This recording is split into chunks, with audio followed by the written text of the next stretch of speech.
राजा विक्रमादित्य का सारा समय ही अपनी प्रजा के दुखों का निवारण करने में बीतता था। प्रजा की किसी भी समस्या को वे अनदेखा नहीं करते थे। सारी समस्याओं की जानकारी उन्हें रहे, इसलिए वे भेष बदलकर रात में पूरे राज्य में, आज किसी हिस्से में, कल किसी और में घूमा करते थे। उनकी इस आदत का पता चोर डाकुओं को भी था, इसलिए अपराध की घटनाएं छिटपुटी हुआ करती थी। विक्रम चाहते थे कि अपराध बिल्कुल मिट जाए ताकि लोग निर्भय होकर एक स्थान से दूसरे स्थान की यात्रा करें तथा चैन की नींद सो सके। ऐसे ही विक्रम एक रात भेष बदलकर राज्य के एक हिस्से में घूम रहे थे कि उन्हें एक बड़े भवन से लटकता एक कमंद नजर आया। इस कमंद के सहारे जरूर कोई चोर ही ऊपर की मंजिल तक गया होगा, ये सोचकर वे कमंद के सहारे ऊपर पहुंचे। उन्होंने अपनी तलवार हाथों में ले ली ताकि सामना होने पर चोर को मौत के घाट उतार सके। तभी उनके कानों में स्त्री की धीमी आवाज पड़ी, तो चोर कोई स्त्री है। ये सोचकर वे उस कमरे की दीवार से सटकर खड़े हो गए जहां से आवाज आ रही थी। कोई स्त्री किसी से बगल वाले कमरे में जाकर किसी का वध करने को कह रही थी। उसका कहना था कि बिना उस आदमी का वध किए हुए किसी अन्य के साथ उसका संबंध रखना असंभव है। तभी एक पुरुष स्वर बोला कि वह लुटेरा अवश्य है, मगर किसी निरपराध व्यक्ति की जान लेना उसके लिए संभव नहीं है। वह स्त्री को अपने साथ किसी सुदूर स्थान जाने के लिए कह रहा था और उसके विश्वास दिलाने की कोशिश कर रहा था कि उसके पास इतना अधिक धन है कि बाकी बची जिंदगी में दोनों आराम से बसर कर लेंगे। वह स्त्री अंत में उससे दूसरे दिन आने के लिए बोली, क्योंकि उसे धन बटोरने में कम से कम 24 घंटे लग जाते। राजा समझ गए कि पुरुष उस स्त्री का प्रेमी है तथा स्त्री उस सेठ की पत्नी है जिसका ये भवन है। सेठ बगल वाले कमरे में सो रहा है और सेठानी उसके वध के लिए अपने प्रेमी को उकसा रही थी। राजा कमंद पकड़कर नीचे आ गए और उस प्रेमी का इंतजार करने लगे। थोड़ी देर बाद सेठानी का प्रेमी कमंद से नीचे आया तो राजा ने अपनी तलवार उसकी गर्दन पर रख दी तथा उसे बता दिया कि उसके सामने विक्रम खड़े हैं।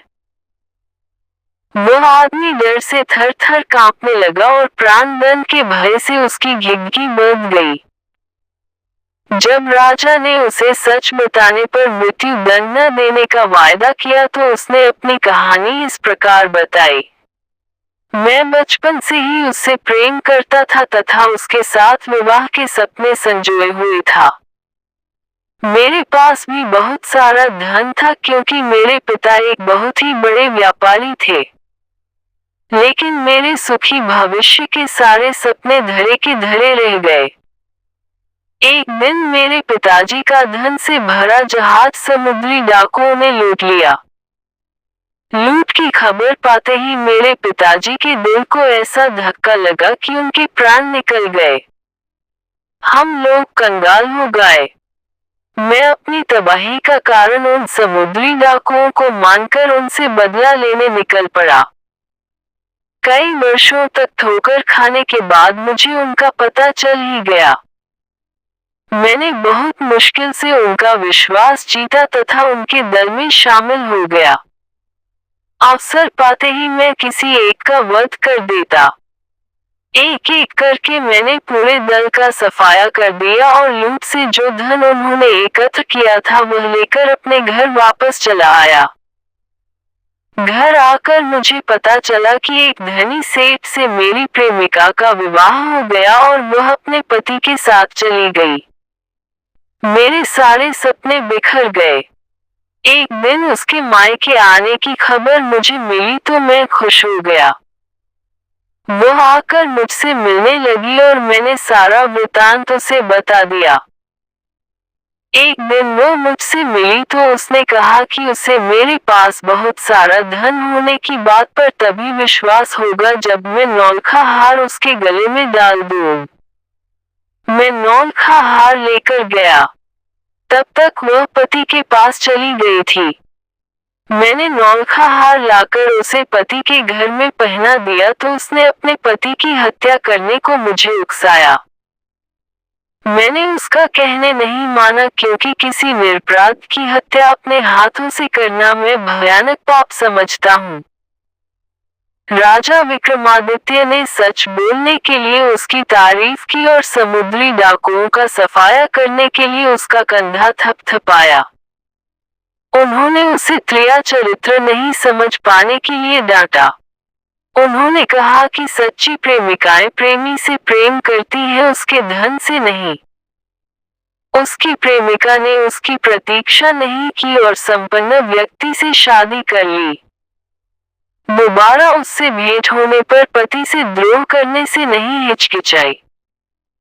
नौलखा हार प्राप्त कर लेने के बाद भी उसका विश्वास करके उसके साथ चलने को तैयार नहीं हुई। उल्टे उसके मना करने पर भी उससे निरपराध पति की हत्या करवाने को तैयार बैठी है। ऐसी निष्ठुर तथा चरित्रहीन स्त्री से प्रेम सिर्फ विनाश की ओर ले जाएगा। वह आदमी रोता हुआ राजा के चरणों में गिर पड़ा तथा अपना अपराध क्षमा करने के लिए प्रार्थना करने लगा। राजा ने मृत्युदंड के बदले उसे वीरता और सत्यवादिता के लिए ढेरों पुरस्कार दिए। उस आदमी की आंखें खुल चुकी थीं। दूसरे दिन रात को उस प्रेमी का भेष धरकर वे कमंद के सहारे उसकी प्रेमिका के पास पहुंचे।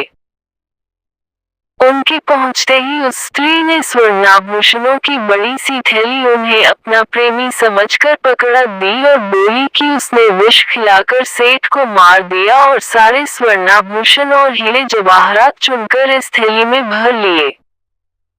जब राजा कुछ नहीं बोले तो उसे शक हुआ और उसने नकली दाढ़ी मूंछ नोच ली।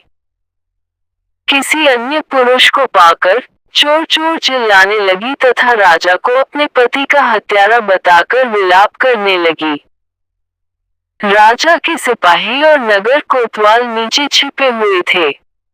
वे दौड़कर आए और राजा के आदेश पर उस हत्यारी चरित्रहीन स्त्री को गिरफ्तार कर लिया गया। उस स्त्री को समझते देर नहीं लगी कि वेश बदलकर आया हुआ पुरुष खुद विक्रम थे। उसने झट से विष की शीशी निकाली और विषपान कर लिया।